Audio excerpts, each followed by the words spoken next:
কি বুঝছেন কবিরাজ মশাই? খুবই জটিল ব্যাপার ভবানী বাবু, কিছুই বুঝতে পারছি না। আচ্ছা, আগের দিন আমি যে পাঁচনটা দিয়ে গিয়েছিলাম, সেই পাঁচনটা সময় মতন খাইয়েছিলেন তো মা? হ্যাঁ কবিরাজ মশাই, খাইয়েছি, কিন্তু আপনার দেওয়া পাচন খাওয়ানোর পরও কোনো উপকার হয়নি। কলেরা মহামারীতে গ্রামের পর গ্রাম এই পাঁচন খেয়ে বেঁচে গেল, কিন্তু এই মেয়ের বেলায় এই পাঁচন কাজ করলো না। অদ্ভুত ব্যাপার। এই যে এই তেলটা প্রত্যেক দিন একবার করে সারা গায়ে মাখিয়ে দেবেন, তাহলে হয়তো যন্ত্রণাটা আর হবে না। আর এই পাঁচনটা আগের মতোই 8 ঘন্টা পর পর খাওয়াবেন। আচ্ছা কবিরাজ মশাই, ওর সুস্থ হতে এখনো কতদিন লাগবে?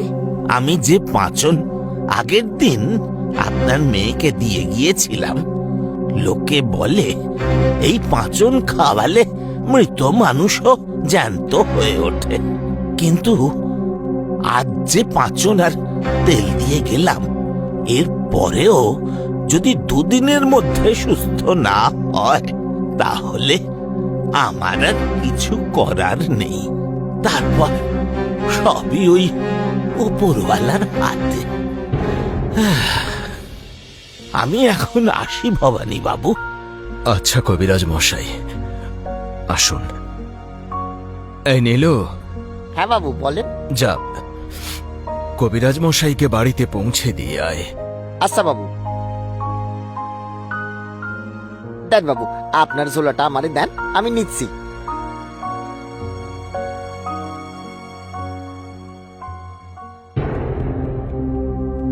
মন খারাপ করিস নে, আমি তোদের আগেই বলেছিলাম যে এসব কোনো রোগ না, কোনো মানুষের কুনজর পড়লে টুকটাক করলেই এমন হয়। আমি বলি কি, একবার সদানন্দ বাবাকে ডাক, ওনার পা ভিটেতে পড়লে বাড়ির মঙ্গল হয়।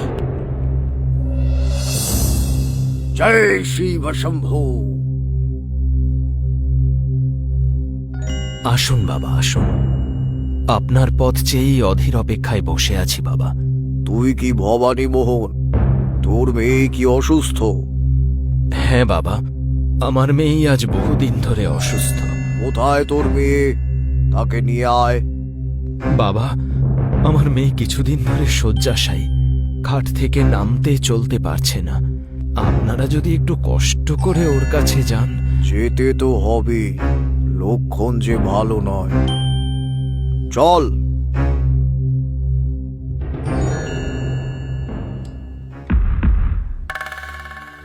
যা ভেবেছি তার চেয়েও খারাপ অবস্থা। আচ্ছা মা, কবে থেকে তোর মেয়ের শরীর খারাপ করা শুরু হলো বলতে পারবি?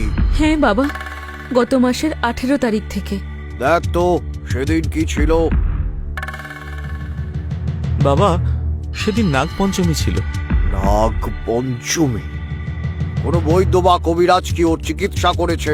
হ্যাঁ বাবা, স্বয়ং হেমন্ত কবিরাজ ওর চিকিৎসা করেছেন, পাঁচন দিয়েছিল, কিন্তু তাতেও কোনো কাজ হয়নি বাবা। আমি যতদূর শুনেছি হেমন্ত কবিরাজ খুব বড় মাপের কবিরাজ, কিন্তু তার পাচনও কিছু করতে পারলো না। আশ্চর্য। কাল শনিবার, মহাযজ্ঞের জন্য একটা ভালো দিন। কাল সকালে সূর্য উদয়ের প্রথম প্রহরের মধ্যেই একটা মৃত্যুঞ্জয়ী মহাযজ্ঞ শুরু করতে হবে, আর যজ্ঞ চলবে সন্ধ্যা পর্যন্ত। তার জন্য অনেকগুলো জিনিস লাগবে। সেই সব নিয়ে আপনি ভাববেন না বাবা, সব জিনিসের জোগাড় হয়ে যাবে। আপনি শুধু আমার মেয়েটাকে ভালো করে তুলুন। এই, তোরা যজ্ঞের একটা ফর্দ ওনাদের দিয়ে দিস। যথাজ্ঞা গুরুদেব। বেশ, তাহলে আমি এখন আসি।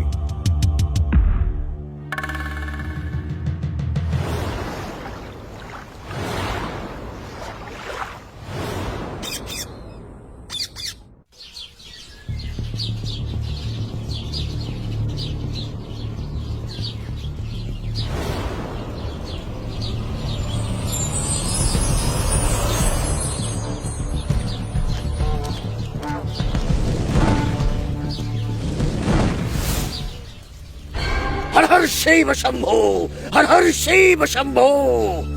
বাবা বলুন, কি হলো কি? যার অভিশাপ তোর মেয়ের উপর পড়েছে সে হলো নাগ রাজ্যের রাজা, স্বয়ং নাগমণির রক্ষক মহানাগ নীলাম্ব।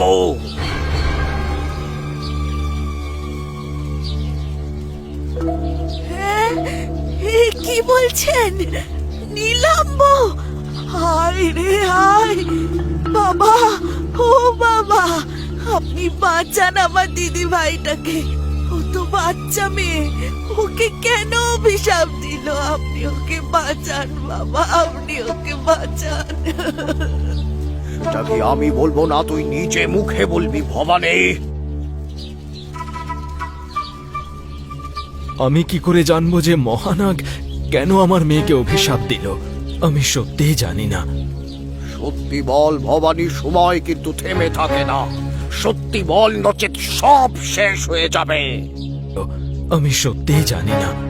আমি যদি জানতাম তাহলে কি আর এরকম হতো? যদি জেনে থাকো তাহলে বলে দাও না। জামাই বাবা জীবন, যদি তুমি এই ব্যাপারে জেনে থাকো তাহলে বলে দাও। দেখ ভবানী, মিথ্যা বলিস না, এতে তোরই ক্ষতি।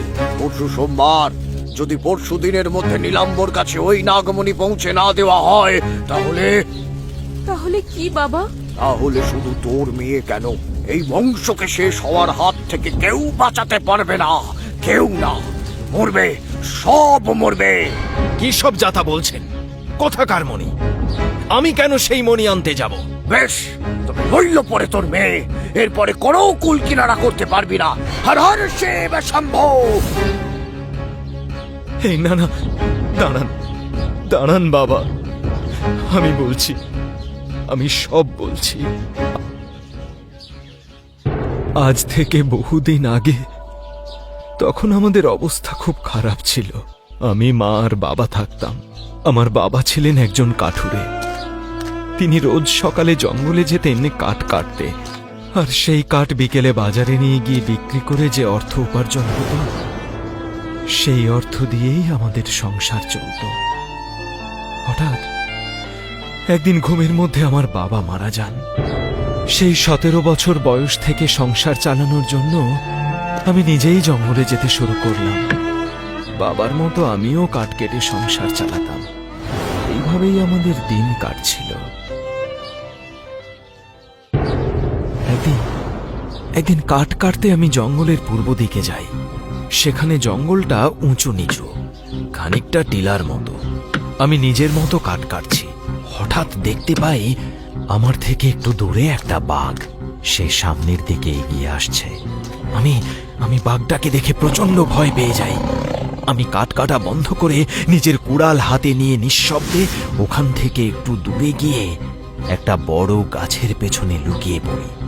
কিছু সময় পর আমি উঁকি মেরে দেখি কোনো বাঘ নেই। আমি আনন্দিত হই। আমি মনে করি বাঘটা চলে গেছে। কিন্তু হঠাৎ আমার পেছনে একটা পায়ের শব্দ শুনতে পাই। তারপর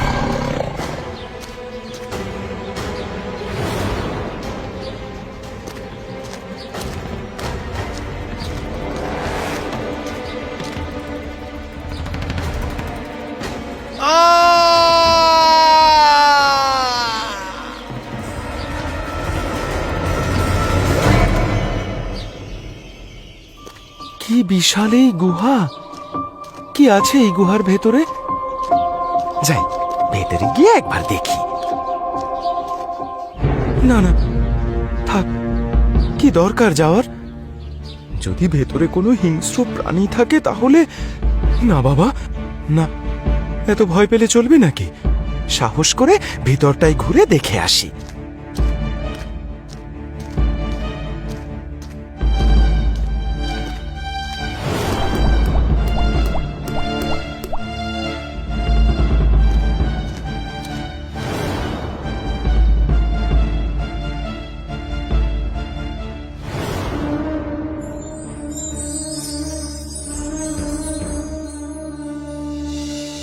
এই যে জলে কুমির, ডাঙায় বাঘের মতো কাণ্ড। বাঘের থেকে বাঁচতে গুহায় ঢুকলাম, কিন্তু এখানে যে বড় সাপ বাবাজি বসে আছে।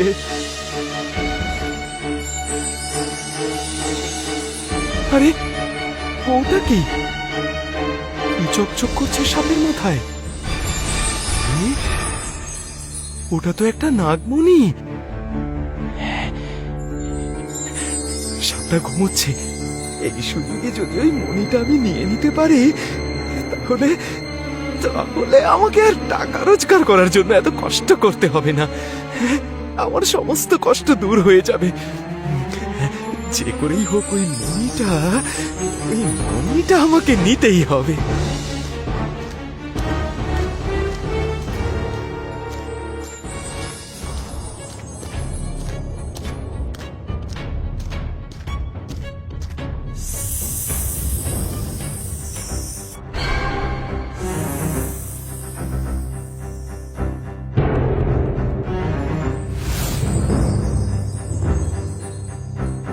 যেখানে ছিল সেখানেই মণিটাকে রেখে দাও।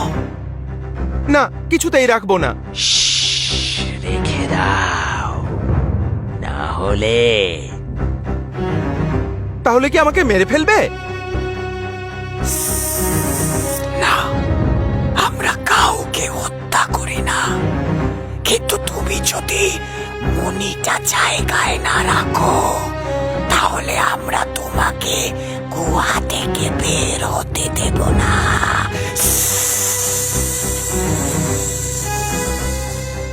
এই মণিটা আমি খুঁজে পেয়েছি, এটা এখন আমার, সেই জন্য আমি এটা নিয়ে যাব। এই মণি তোমার নয়, এই মণি নাগরাজ্যের রাজা মহানাগ নীলাম্বে।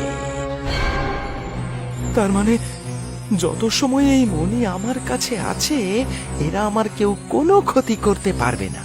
আমি যদি এখান থেকে বেরোতে পারি তাহলে নাগমণি আমার। না না না, এই নাগমণি আমার, আমার এটা, আমার আমার আমার এটা।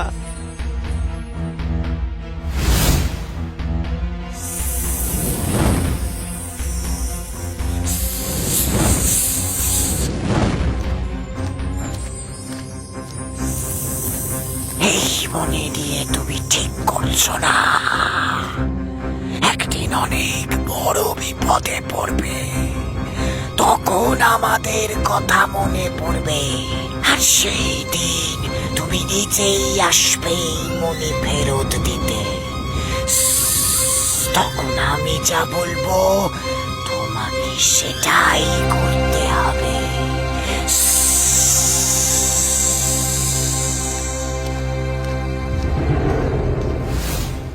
তারপর সেই মণি নিজের অধীনে রেখে দেনা করে ব্যবসা করে প্রচুর অর্থ উপার্জন করি। তারপর বড় বাড়ি করি, বিয়ে করি, তারপরেই যা কিছু আপনারা দেখছেন। বুঝলাম। বাবা, এখন কি কোনো উপায় নেই এই বিপদ থেকে রক্ষা পাওয়ার? আছে, কিন্তু কিন্তু কি বাবা? তুই আজই গিয়ে সেই মণি ফেরত দিয়ে আয়, আর মহানাগেশ্বর নীলাম্বর কাছে ক্ষমা চা। যদি তিনি ক্ষমা করে দেন তাহলেই অমলিকা সুস্থ হয়ে যাবে, কিন্তু মনে রাখবি একাই যাবি সেখানে, আর কাউকে সাথে নিবি না।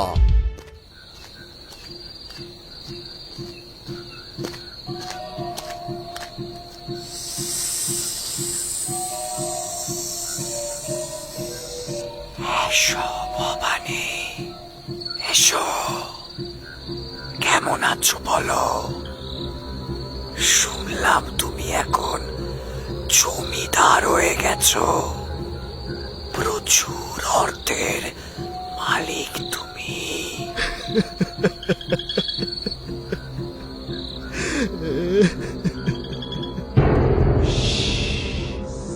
আরে তুমি কাঁদছো কেন? পরিবারের সবাই কেমন আছে?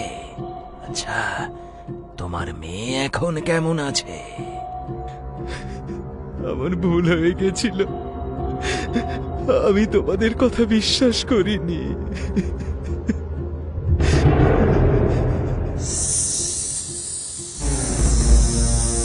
আমি তোমায় বলেছিলাম ভবানী, তুমি একদিন আমাদের কাছেই আসবে, আর আমি যা বলবো তোমাকে তোমাকে তাই করতে হবে। তুমি তুমি আমার মেয়েকে সুস্থ করে দাও, দরকার হলে আমার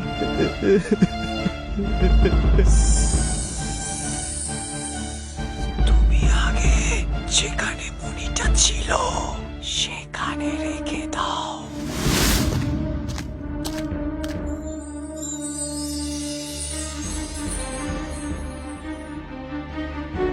হে মহানাগ নীলাম্ব, আমায় ক্ষমা করে দিন। আমি আমি বুঝতে পারিনি। আমার মেয়েটাকে সুস্থ করে দিন, দরকার হলে আপনি আমার প্রাণ নিন।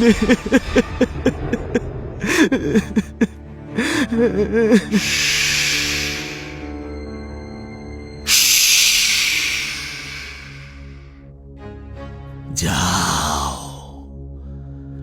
আমি তোমায় ক্ষমা করলাম, কারণ তুমি মনির সাহায্যে যে অর্থ উপার্জন করেছ সেটা শুধু নিজের ও নিজের পরিবারের জন্য ব্যয় করনি।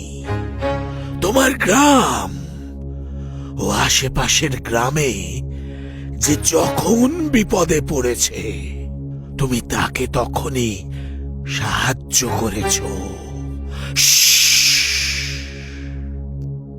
তোমার উদার মনের জন্য আমি তোমায় ক্ষমা করলাম। সত্যি বলছেন আপনি?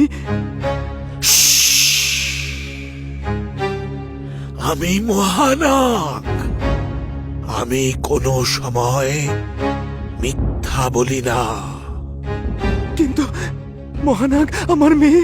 বাড়ি যাও ভবানী, চিন্তার কিছু নেই।